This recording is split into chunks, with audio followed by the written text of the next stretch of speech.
தாய் தமிழ் உறவுகளுக்கு வணக்கம்.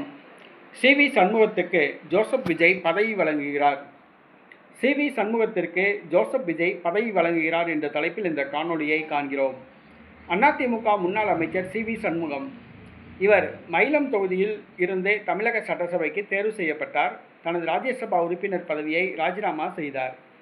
இந்த சூழ்நிலையில் எடப்பாடி பழனிசாமிக்கு எதிராக போர்க்கொடி தூக்கினார். தமிழக வெற்றிக்கழக அரசை சட்டசபையில் ஆதரித்து வாக்களித்தார்.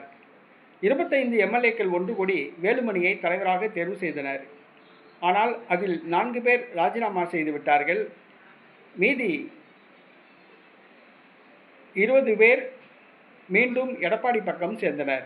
இந்த சூழ்நிலையில் சி.வி. சண்முகம் தனிமைப்படுத்தப்பட்டார். சி.வி. சண்முகம் எடப்பாடி பழனிசாமியுடன் மீண்டும் இணைய விரும்பவில்லை. தமிழக வெற்றி கழகத்தில் இணைய விரும்புகிறார். தமிழக வெற்றி கழகம் சார்பில் அவருக்கு பதவி வழங்கப்படுவதாக வாக்குறுதி அளிக்கப்பட்டுள்ளது.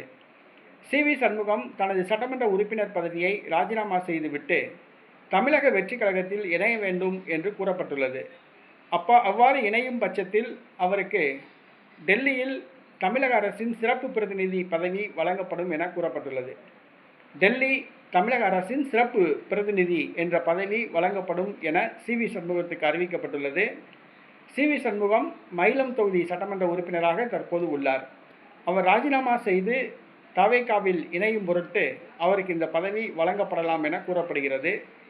இன்னும் சி.வி. சண்முகம் தனது பதவியை ராஜினாமா செய்யவில்லை, தவேகாவில் இணையவில்லை என்பது குறிப்பிடத்தக்கது. தவேகாவில் சி.வி. சண்முகம் இணைந்தால் அவருக்கு டெல்லி அரசின் சிறப்பு பிரதிநிதி பதவி வழங்கப்பட உள்ளது.